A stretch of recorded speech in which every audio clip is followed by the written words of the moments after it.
O Matias mandou um vídeo para mim de um pastor muito conhecido no Brasil, que ele fala sobre o jejum. Olha, irmão, o efeito que tem essa mensagem. Ele diz, olha, qualquer irmão aí que vai trabalhar e diz, eu estou em jejum, isso não é jejum, irmão. Isso aí é só passando fome. E ele chega a comparar como o culto das seitas do passado. Isso é paganismo. Jejum? E ele se contradiz, que ele diz jejum. O jejum bíblico, olha o que ele diz. O cara não pode sair de casa, tem que se isolar, tem que estar de férias ou num feriado, tem que se isolar, não falar com ninguém e nem sentir vontade de comer, nem de beber e ficar só orando, nem ler nada. Aí ele prega um negócio desse, um irmãozinho que jejuava de vez em quando, meu Deus do céu, eu sou pagão, não jejuo mais não, vou esperar minhas férias. Depois ele se contradiz. E ele diz, depois ele mesmo diz assim, irmão, o jejum é quando alguém está passando uma luta muito grande, quando alguém está passando uma prova muito grande, que aquilo é tão forte que passa a vontade de comer. Uma luta com um filho, uma luta na igreja mesmo, uma luta no trabalho, uma luta na saúde. Presta atenção. Aí ele cita Atos 13, que a igreja jejuava porque estava passando um problema, era perseguição. Bom, aí ele se contradiz, porque o jejum só é bíblico se eu faço nas férias ou num feriado. E o filho adoece, eu vou esperar um feriado. O pai está com o filho passando uma luta horrível, vou esperar minhas férias ou um feriado para me jejuar. Por quê? Porque se eu for, eu tenho que trabalhar. Como é que eu vou trabalhar se, segundo a pregação dele, não é jejum? Eu tenho que estar isolado, enfurnado num lugar. Aí minha mulher, meu marido, meu pai, minha mãe, meu filho, aconteceu um problema, não ter feriado. Não tem nenhuma folga, não estou de férias, não posso jejuar. Está entendendo? Pois, aí ele diz, a igreja estava passando uma perseguição. Por essa ótica, nós temos que jejuar sempre, porque a igreja está sempre sendo perseguida. Nessa pandemia, eu perguntei para um pastor que dizia, pastor, mas as autoridades que estão mandando fechar as igrejas, elas estão zelando por nós. Eu disse, irmão, a perseguição daquele tempo era diferente. Eu digo, irmão, só é perseguição se o cara chegar com um revólver 38 na nossa cabeça, não vai para a igreja. Quer dizer que o diabo só nos persegue se ele usar alguém com a espada, com um porrete, com um revólver. Isso não é perseguição à igreja, fechando as igrejas do Senhor, não é perseguição. A igreja não tem motivo para jejuar hoje, irmão. Hein? Só tinha nos tempos bíblicos porque era perseguida pelas autoridades. E Satanás não continua perseguindo, enganando. Está aí o padre dizendo que a igreja tem mais autoridade do que a Bíblia. Vem um outro pastor e diz que a Bíblia tem que ser atualizada. Vem as autoridades e mandam fechar as igrejas. Então a igreja não tem motivo para estar jejuando dia e noite. Tem ou não tem hoje? Mas eu só posso se for no feriado. Eu só posso se for. Aí eu disse para o Matias, eu digo, Matias, vamos para a Bíblia, para te ver como todo conhecimento humano, com cara de espiritual e cara de bíblico, ele não resiste ao texto bíblico. Jesus diz assim, olha, quando você for orar, faça o quê? No ensino de Jesus, capítulo 6 de Mateus, se não falha a memória.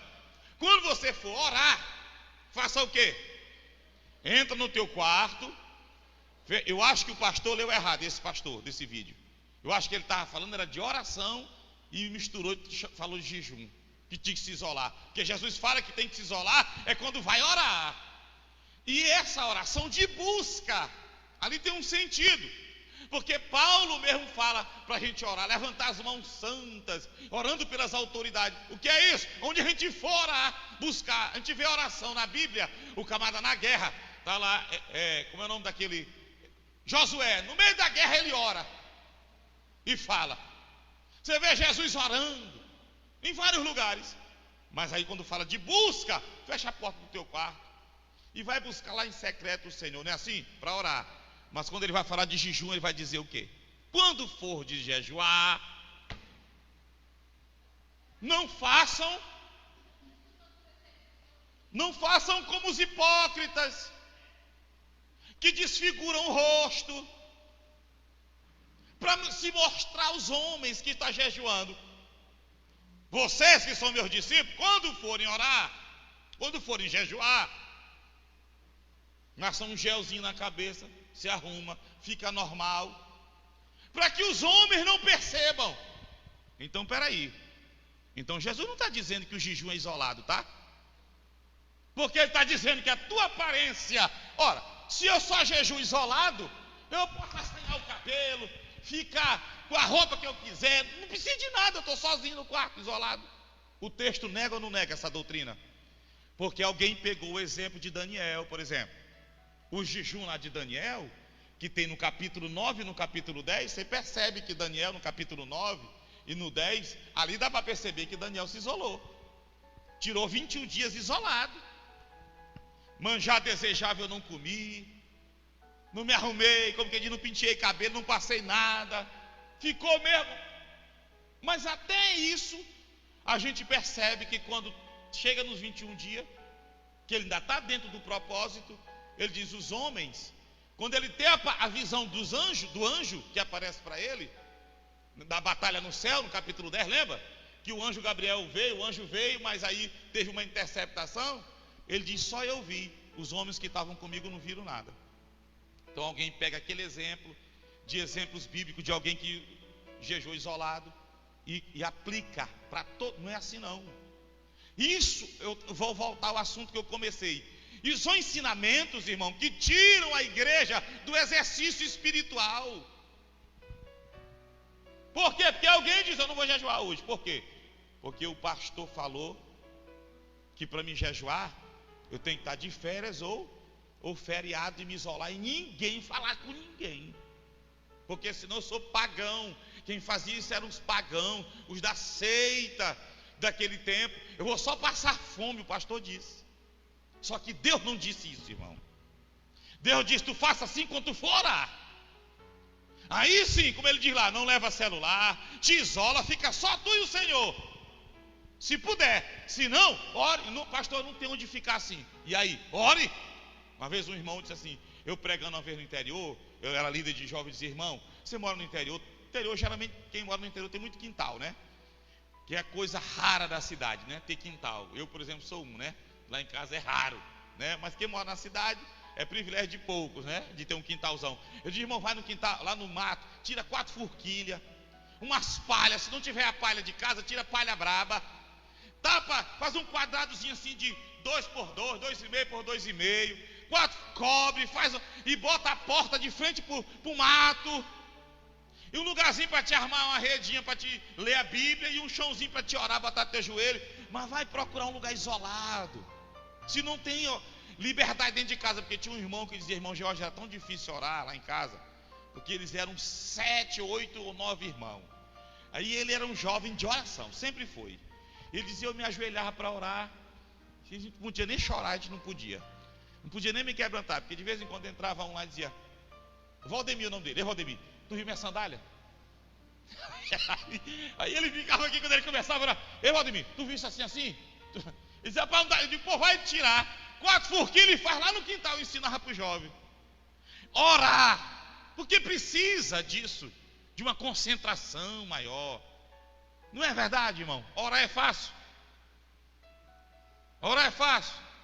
Meu amigo, se a gente vacilar, a gente se expõe em estar com 10, 20 minutos só pensando em outras coisas. Tem que estar concentrado. Anne disse uma vez para mim, e o Enoque ouvindo, que na hora que ela ajoelhava, ela se lembrava de uma coisa que tinha para varrer, para limpar, não sei aonde. Aí o Enoque disse, pois então eu vou te colocar de joelho o dia todinho, que só assim tu lembra de tudo. Entendeu? Só assim tu não te esquece de nada que tem para fazer em casa. Entendeu? Mas é a verdade, ela estava falando uma verdade que nós passamos por isso.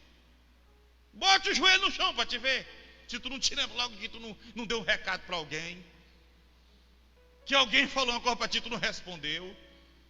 Desliga teu celular e vai orar para te ver. Quando não, vê um texto lindo para te mandar para uma pessoa.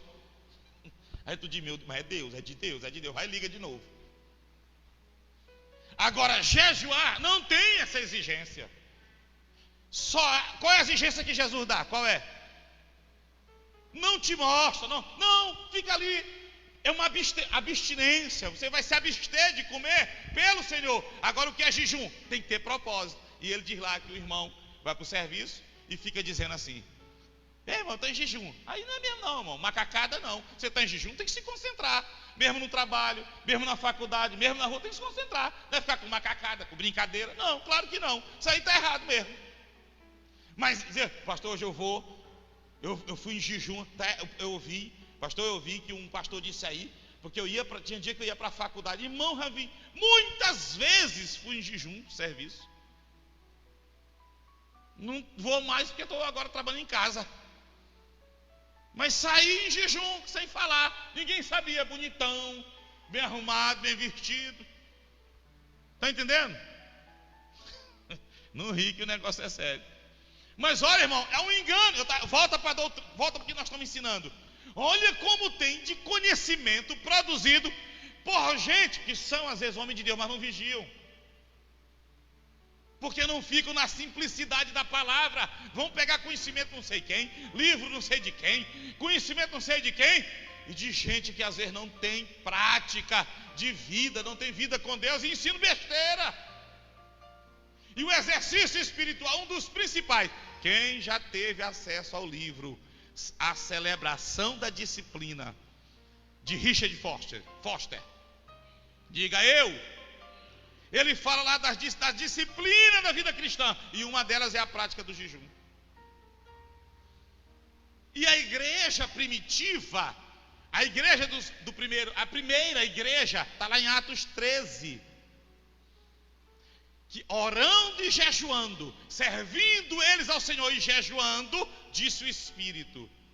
Era a prática da igreja orar em jejum, e não era isolada. Ali, se você analisar o texto, eles jejuavam juntos, iam no propósito com Deus de buscar uma resposta em Deus. Sim, de buscar alguma resposta, e não só particular, mas da obra, acima de tudo da obra. Interesse pela obra, de ver o reino expandir, crescer, de ver a igreja mesmo suportar aquela perseguição, mais pessoas aceitando a Cristo, o evangelho sendo mais recebido, aceito no mundo da época. Eles se reuniam em jejum, e não era nada de isolado.